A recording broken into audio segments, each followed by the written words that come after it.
Hi, and I'd like to welcome you back into another episode of the Foul Playland. As always, I'm your Foul Player. Wanted to make this video regarding the Giants' loss to the Philadelphia Eagles last night over at Philadelphia Lincoln Financial Center. I forget the name of their stadium, but nevertheless, wanted to talk about the state of the Giants and the my thoughts on the aftermath of this game.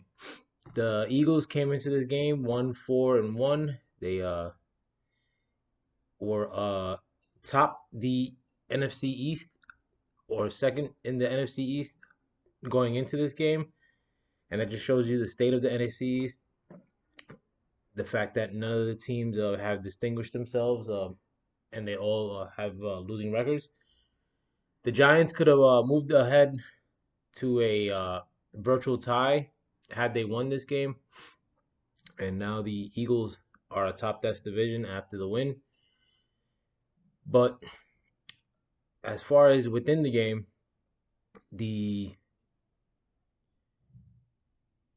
Carson Wentz wasn't really doing anything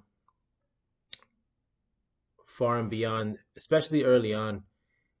He threw to one interception going into the second half, or I believe he threw it in the third quarter, but wasn't really doing anything much. He wasn't gaining a lot of yards with his feet, which is a underused weapon for Carson Wentz. I actually think Carson Wentz is a good quarterback. I mean, a lot of people may not agree with me, but he was still able to throw for over 300 yards. Um, I think more than 350 yards when the game was done. The Giants didn't really have an answer for him on the defensive line, and I don't really expect much on the defensive line front because the defensive line of the Giants this year has just stunk. The receivers did okay. Golden Tate, Golden Tate separated himself well to score a touchdown in the first quarter to tie the game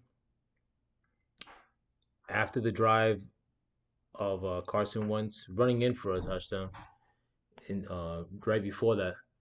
But if any unit on the defense played well, I mean it was the one linebacker. I think his name was Dix or something, who should get more burn, light skinned brother. But he played really well. Oh, his name is Downs actually, number 47.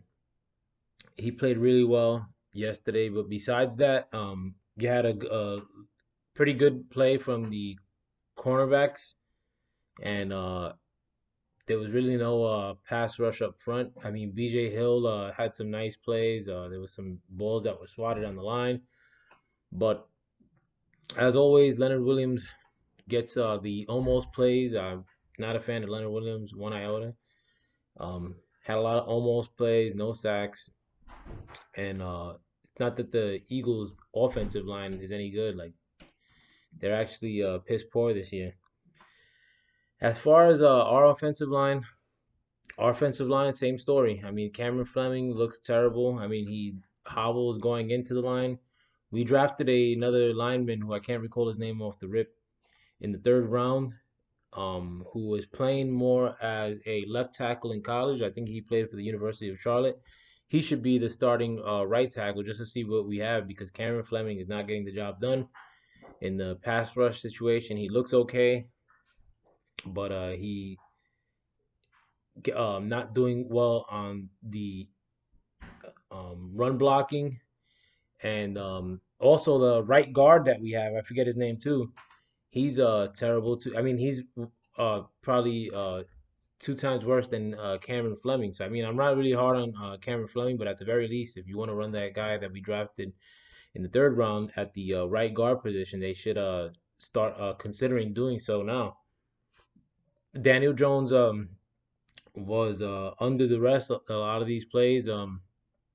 And the Philadelphia defensive line isn't much to write home about neither.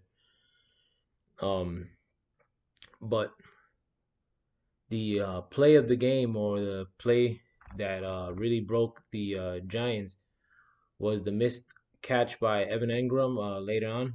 in the game. It was in the fourth quarter. We could have put the game away in earnest, but Evan Ingram drops a ball that's pretty much placed right in his breadbasket.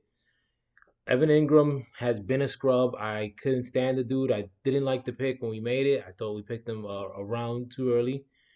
Um, Nevertheless, we had multiple opportunities to trade him. There was one year where I think what team was willing to give up a second and third rounder to acquire Evan Ingram, and I don't care. I would have taken a third and fourth rounder. I mean, you're not gonna get that now, but I'm hoping that Evan Ingram doesn't come back. He's either injured or he's a lack of focus player. It's not even the fact that he's not a blocking tight end. I don't even like blocking tight ends that much, but Evan Ingram's just not good.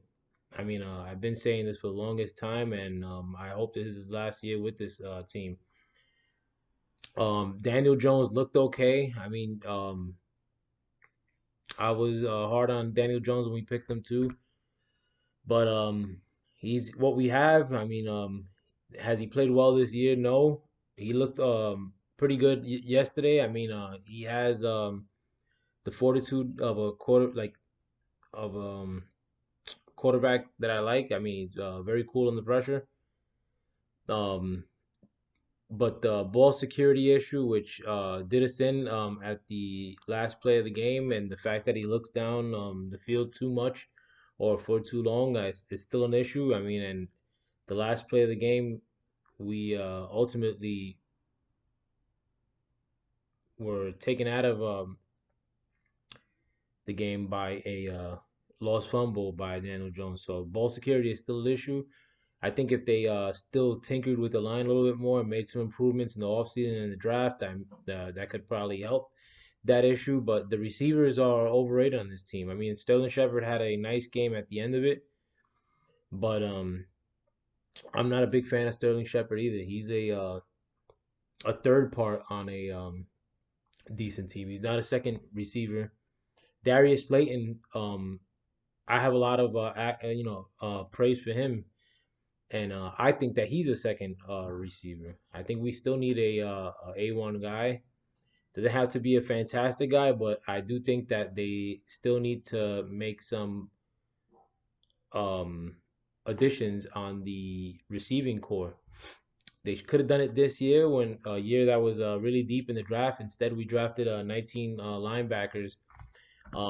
Maybe one or two of them have gotten any play this year.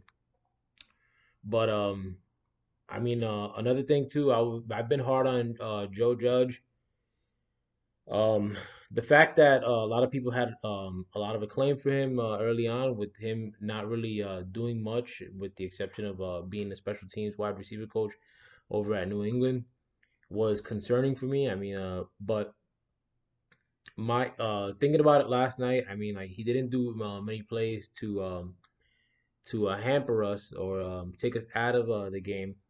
And he's young. Ultimately, I mean, he's younger than me. Like, I like the fact that you know they could move forward with one guy, like, and his youth is a selling point. Now, if Gettleman gets fired this year, which I hope he does, will that be a problem for the prospects of Joe Judge